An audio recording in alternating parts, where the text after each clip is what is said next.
Greetings and konnichiwa, and welcome to the Onyx Tavern. This is your host, the Barkeep, bringing you podcast 92 here at the Tavern, presented by Hirotaku.com. Well, patrons of the Tavern, I have pretty much given up on the legendary Ranger modes in Power Rangers Super Mega Force. After today, I don't know what to think. I don't know what Saban is doing, what their thought process is, what's going through their heads. I just don't get it. So today, we're going to go ahead and basically close the book on the Legendary Ranger modes, because I've said enough about them, but I think with what happened today, there's more to be said. And I think to bookend this, I need to go ahead and talk about something that the Legendary Ranger modes have done to the series that after Super Mega Force is over, it's going to be hanging like the sword of Damocles over the series pretty much for I think the rest of the Power Rangers run, unless something is done.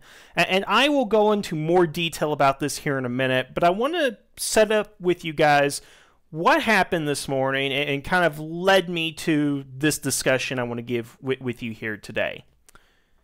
So, basically what happened was Power Rangers Super Mega Force Episode 19, The Wrath, aired on television. In France, of all places, I can't even begin to understand why France would get it before us. Just think about that for a second. An American television show filmed in New Zealand using Japanese television footage first airs in France. Yeah, that makes sense. I digress.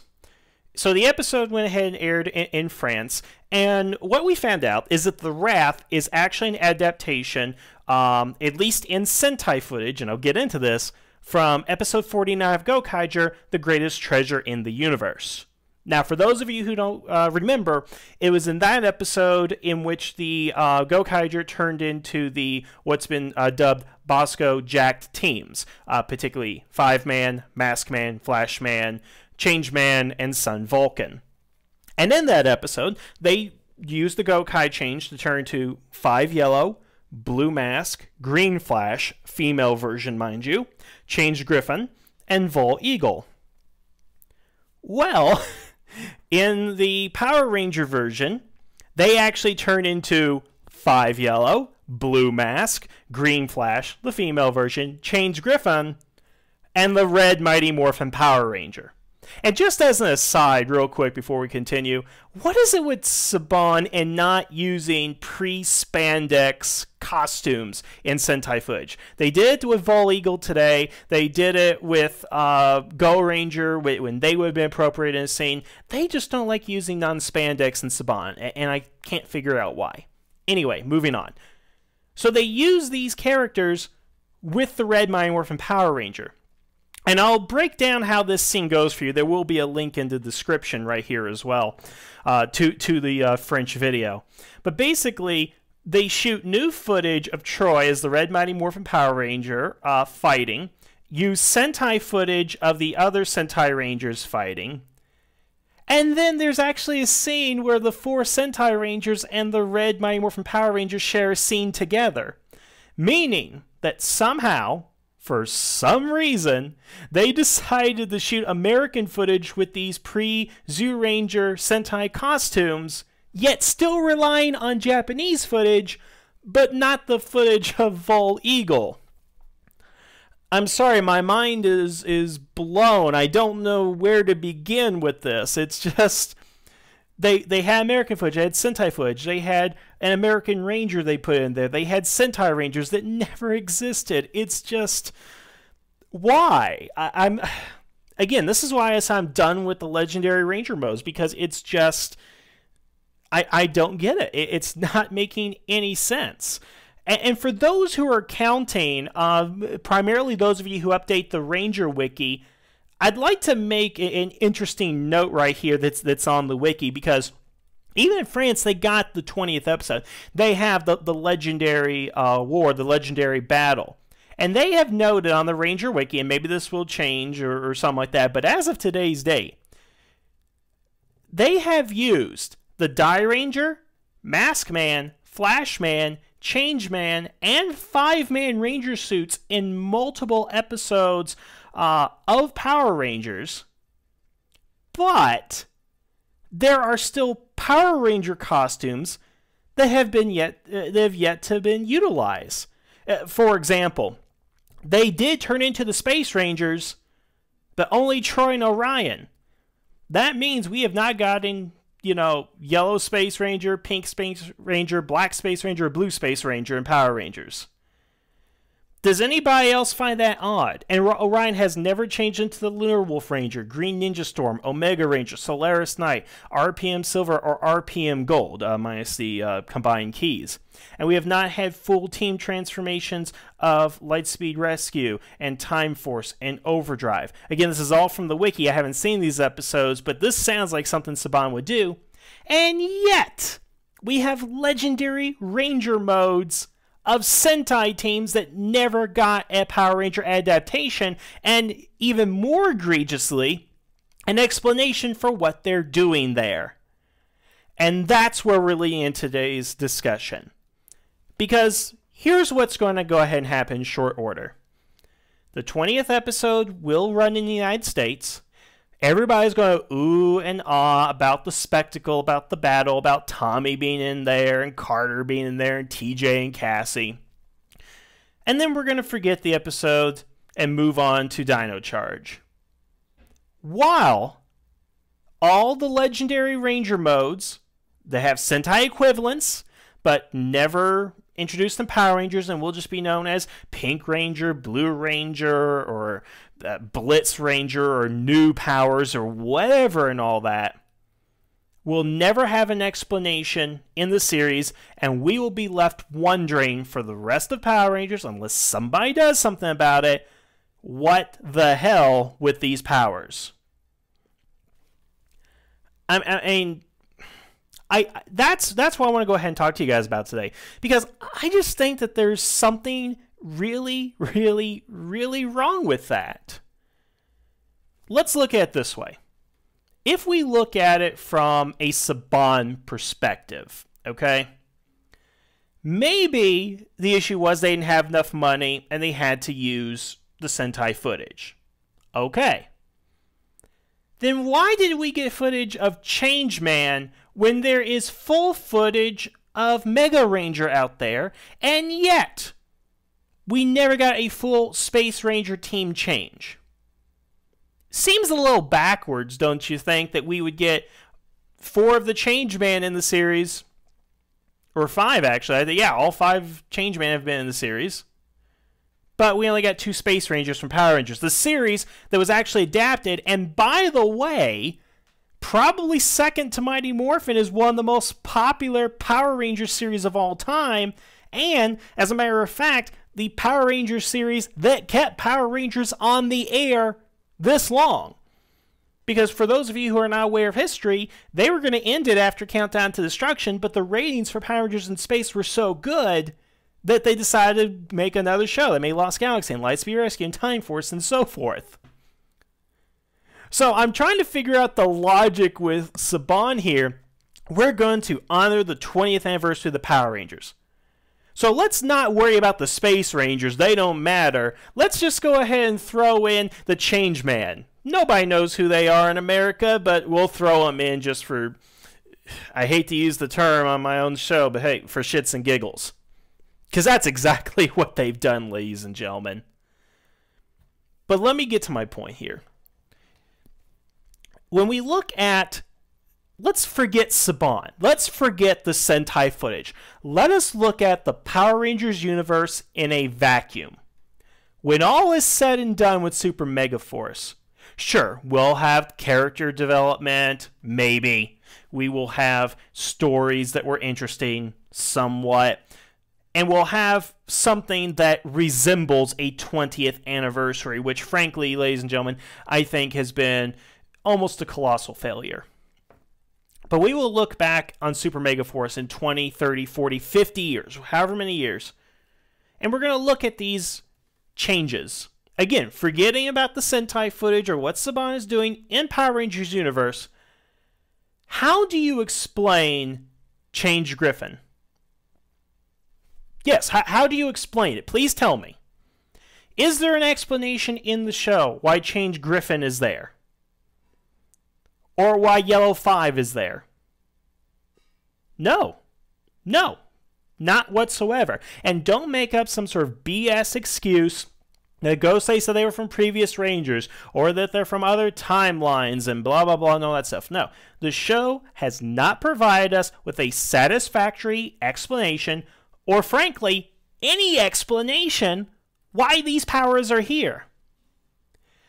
Why are we looking at Shishi Ranger but not get an explanation for his existence, or for that matter, a name for them? And don't give me again this BS about Legendary Squad and all that. Somebody doesn't know how to write over in the Power Rangers staff, okay?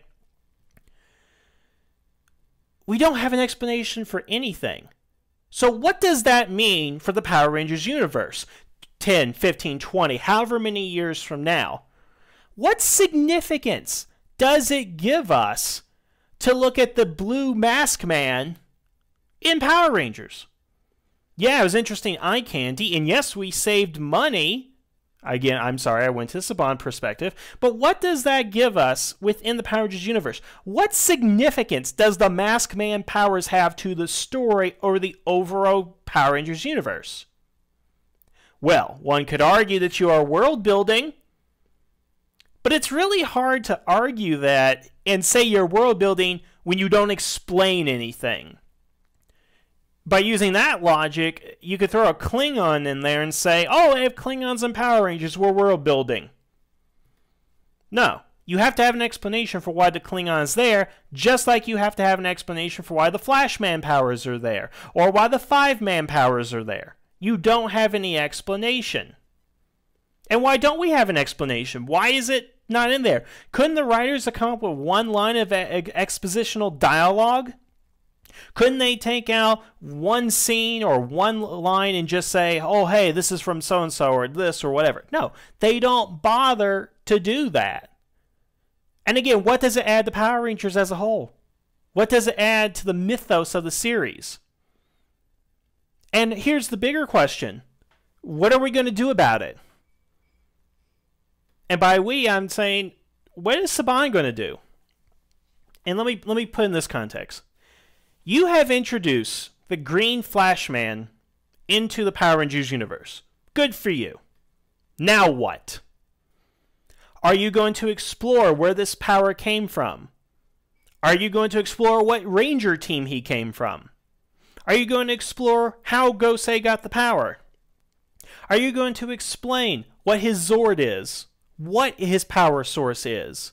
What is his relation to Power Rangers as a whole? Is he really a Power Ranger? Just because he has a helmet and spandex doesn't make him a Power Ranger. What? Seriously, what? Give me an explanation for this guy. What is his deal? Where is he from? What is important about this? Is Saban actually going to go back at any point, whether this is future television shows, spin-offs, movies, comics, novels? Are they going to go back at any point and explain where these powers came from and why they are there? No. I think that's the answer. They're throwing them in there for no reason and yet choose not to do anything with them. And why is that bothersome to me? Well, as I've already established, it adds nothing to the Power Rangers universe. If you're going to throw it in there, but you're not going to explain the history and significance of it, then why do we bother? Why is it in there?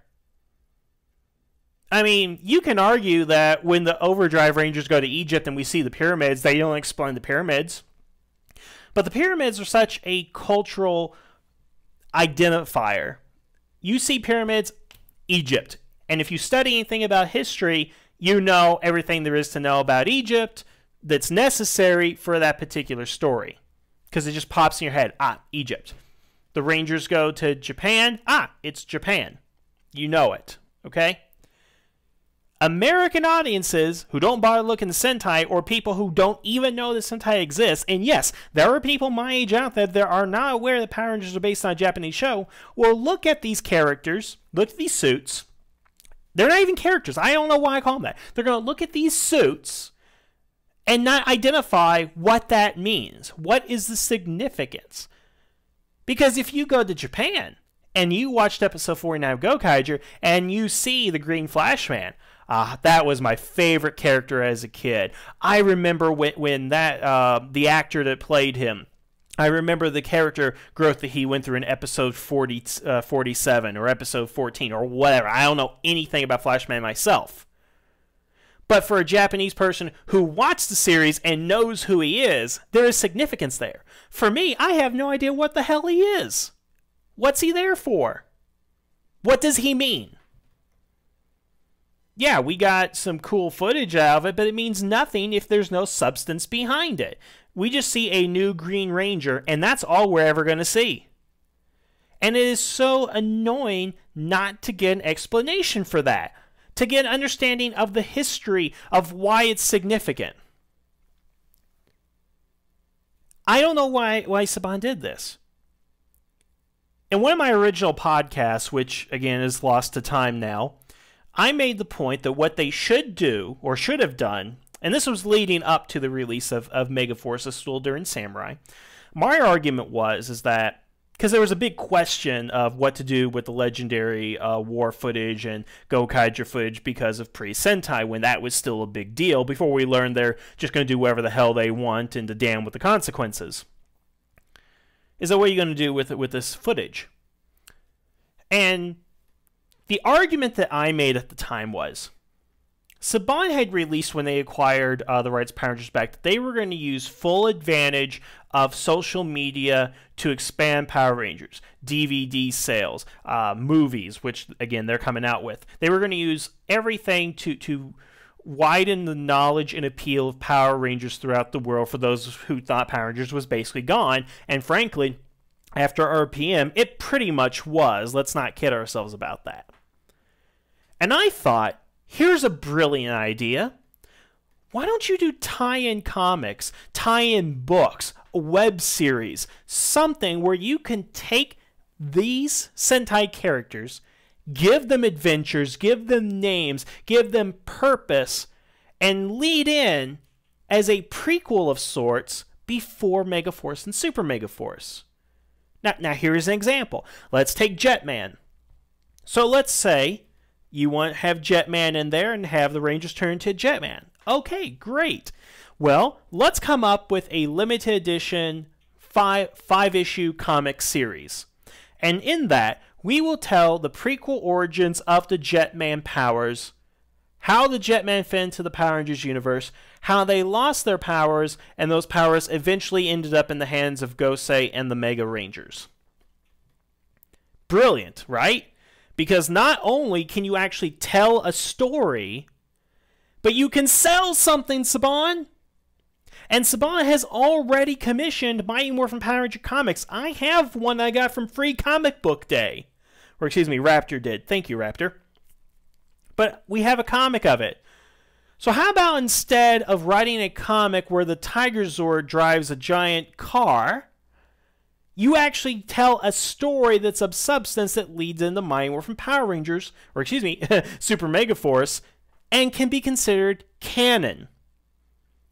Because you look at all these other franchises out there, you got Star Wars with all their books and their confusing canon and games and all that. You got Star Trek and their books and their comics and their confusing canon. And you even get franchises like Ninja Turtles, which started as a comic, but they have tie-in comics to tie-in comics and all that. And I'm just using that as an example. You could have done anything. You could have had a small novel, a young adult novel, or an actual thick 500-page David Brown novel, or whatever you want to go ahead and do, where you could have sold something that ties into your series. Could you imagine like the pre-launch of Megaforce and Super Megaforce? Like, we're going to learn where these other Power Ranger teams come from. Maybe it would have been satisfying, or maybe it wouldn't have. But again, Saban, Bandai too, you could have sold something and tell a good story if you did not have room for it in your show, which you obviously did not. You had 40 episodes to develop character and story, and 20 episodes of that 40 for legendary modes. And what did you do with it? Nothing. Absolutely nothing. So, they didn't do that. They didn't do something that I thought was brilliant. Maybe because I came up with it. But they didn't do that. So we go into Mega Force, Super Mega Force, get these powers, no explanation. Here's what they should have done. And I'm not one to always criticize writers and all that, but you know what? This is, I think, writing 101. I'm in the writer's room of Saban, Neo Saban, whatever. And I'm told that for whatever reason, we're going to be using Sentai footage. We're going to have Changeman, Flashman, Die Ranger. We're going to have all that. But there is no Power Ranger counterpart. And we have a plot that involves an alien armada coming to Earth to take it over and destroy the Power Rangers. A good writer, a competent writer, would take those two elements and find a way to make them work. They didn't, but here's what they should have done. Let's say that Earth is the next stepping stone in the Armada's attack on the universe, their conquering of the universe. Not like the Machine Empire, but I would add, don't make Earth the last or the key point. Just make it another planet worth stopping by to where they don't particularly care. Oh, it's another planet, we'll take it over, blah, blah, blah, and all that. But before they made it to Earth, they stopped by several dozen planets. Let's say, 14 planets. And what do you know? Before Zoo Ranger, which was the 15th or 16th, I'm sorry, I probably miscounted. Before Zoo Ranger, there was that many Sentai. So let's say that all these planets they stopped by before had teams of Power Rangers. And they beat them. That the Armada attacked these other worlds full of Power Rangers, defeated them, and those Rangers lost their powers. And that Gosei, however he wanted to do it, give some BS explanation, you're good at doing that, was able to save those powers and bring them to Earth to make sure they weren't destroyed and they weren't lost. And planet after planet after planet is attacked, destroyed, conquered, whatever, and every Power Ranger team is defeated. And those powers are all saved by Gosei somehow, and he has them in safekeeping. And then the Armada gets to Earth. They've defeated countless Power Ranger teams already. What's special about this Power Ranger team? What's going to make them be the big difference? The difference is, one, it's Earth, so it's our show. And two, Gosei has all the saved powers from all the previous Rangers, and that is their greatest tactical advantage. Is that unlike the previous Rangers that were defeated, conquered, and destroyed, they can now harness the power of every planet that they've been to. So you, in essence, have every Power Ranger power in the universe. Mind you, this doesn't explain RPM and Time Force, SPD, and the Mega War, but it's a start, at least. And what is special about Earth is that this is where they are defeated. This is the Power Ranger team. That time and time again, history shows that civilizations rise and fall. The Power Rangers are always there to stop evil, but it is always the Power Rangers from Earth that make the difference. They are the straw that breaks the camel's back. They are the ones that tip the scale. So not only do you, A, honor Power Rangers, B, make reference to Sentai and have a logical explanation for what has happened, but you can add significance to the other Power Ranger teams and to this Power Ranger team. Because let's be honest, when we look back at the Mega Rangers, and that's what they're called, when we look at these Mega Rangers, what's going to stand out in history about them? They're not Mighty Morphin. They didn't stop Dark Spectre and Astronoma's attack. They didn't travel the Lost Galaxy. They didn't stop the demons at Mariner Bay. They didn't prevent the org onslaught in the 21st century. They didn't do any of those things. They just simply stopped a simple armada that was trying to destroy Earth, and pretty inept villains at that. There's no significance to the Mega Rangers. But with this backstory, you could have had significance to them. That they are the ones that were able to harness all the Power Rangers and stop this fleet before it took over the entire universe. And once again, proclaim to the universe that the Power Rangers are always there to stop evil. And, frankly, don't mess with Earth. But they didn't do that. Because they didn't have me in the writing room. Or at least they didn't have anybody that was competent in there. And at very least, I like to think I'm competent. Not brilliant, not smart, competent. I think that's sufficient. So, back to the original point. What is going to happen with the legendary modes? Are we going to have a book series, a spin-off television show, web series, a comic? Are we going to have anything that references these powers again? And past Dino Charge, when they do Tokyo adaptation, or whatever the next Sentai is, or if they decide to go back, go Buster, whatever, are they going to explain these powers once more to us? Are they going to say, oh yeah, they were used by the Mega Rangers? Unlikely. So unless somebody does something about it, we're going to have these legendary modes and Power Rangers that are just going to be the biggest gaping plot hole within the series. Unresolved. Nothing will ever be done. At least you can say that the writers for Turbo and Space had plans for this Phantom Ranger. They had ideas for the Phantom Ranger, but for whatever reason, they couldn't finish it. You have no indication that any of the writers had any idea what they were doing with the Legendary Ranger modes, other than to have the footage in there. And by the way, Bandai, let me call you out on this too. You had the Legendary Rangers in there. You never made toys of them? Now, I thought the whole purpose of Power Rangers was to sell toys to children. Well, I'd like to see that green Flash Man on the shelves somewhere, or I'd like to go ahead and see Yellow 5 on the shelves somewhere.